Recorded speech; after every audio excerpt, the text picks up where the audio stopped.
I am Christian Harrison, main draw competitor at Wimbledon. I was just speaking to your dad. He was a little emo.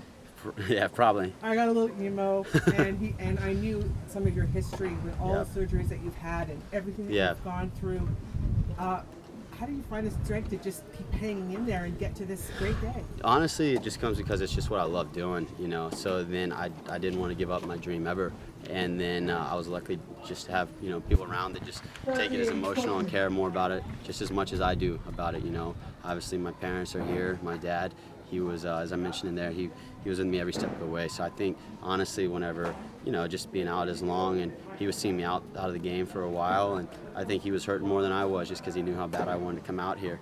And so now he's, you know, just being able to come out here and play, and then just playing at a high level is just a bonus, and then just having fun and enjoying just being out here.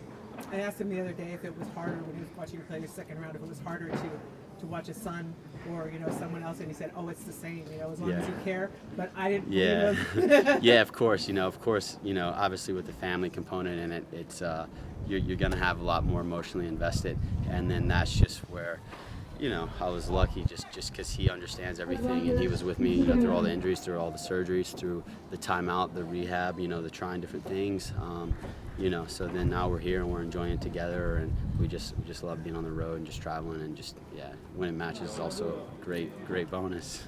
When you watch your brother play and have success, was it hard to watch? Was it motivating? What was the... Oh, motivating, like, because I would thrive on it. Like, if he did well, it would give me something to be like, okay, God, like, I want to go out there and be there with him, you know. Of course, like if anytime he does well, like, it gives me energy, and I think it's vice versa too, because I think he's just as fired up as I am right now.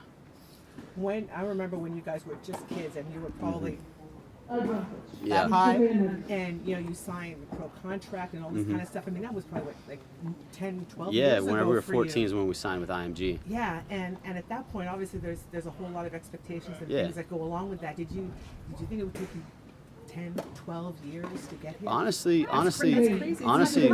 that's a great question, because that's something that I think about a lot, because, you know, whenever I do get down and get mad, every player has that. I you know, do think that, oh crap, I'm 24 and I'm just now here, and then that's where actually having my dad, who understands it, you know, tries to just keep it in perspective, and then we're talking about not as a way to make an excuse, but as a way to, you know, keep perspective on everything, and, you know, look at how much time I've missed, you know, over 5.5 years pretty much of time. If you know, 7 surgeries, broken wrist, rolled ankle, missed 3 months, Yeah, and you just add it up, yeah. And then there's even some I forgot about, but it was, you know, you just adjust and you adapt your plans, and then, you know, so now I'm here, and now I'm thinking about all the guys that are playing until they're 36, 37. I'm like, I got a long time, so I'm not too worried. Well, the one thing that he was saying, he told me this before, that there was a period of time there where you thought you had bone cancer. Yeah, there was. That was whenever, luckily I was young, so then I didn't even know how treatment went about. I was like 14, you don't really know too much, and yeah, we'd heard that, and we thought that for a period of time, and then, you know, end up just having a bone biopsy. Then you're just having to wait around a couple of weeks till you get the results. But, you know, honestly, like, I was just kind of not really thinking about it too much, because I remember whenever that happened, but then luckily it was just a bone infection, and then obviously you're relieved when you hear that news, and then at least for a period of time, you know, yeah, you're in different places at the Mayo Clinics where I had my surgery, and you see little kids who, you know, they're not so fortunate, and you see them battling, so then that definitely helped, you know, put things in perspective at a younger age. And, you know, sometimes it's always tough to get back and keep things, you know, that mindset whenever you're playing and you're competitive, because it's still your life and you want to win. But, you know, whenever you struggle, you just got to find whatever you can, you know, to find a clear mind. What was the worst one physically to come back from, get back to the tennis court? Probably the one, it was the shoulder, just like it, that took a while before I could really lift my arm the same way. I can't really say one in particular though, because they were all at the same time and they were all going up and down. But if there was one that I would say that I would say it was the shoulder.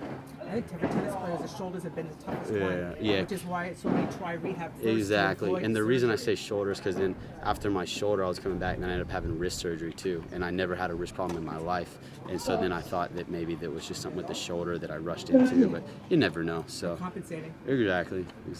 So what's the first thing? Who's the first person you're gonna call after all this stuff? And My brother, because he's not here right now, but he's in Eastbourne. And then, so yeah, family first. You know you're going to play each other first round, right? Don't say that. Well, I said it so it's a reverse jinx. Yeah, there you go. There you go. Congratulations. Thanks a lot. Appreciate it.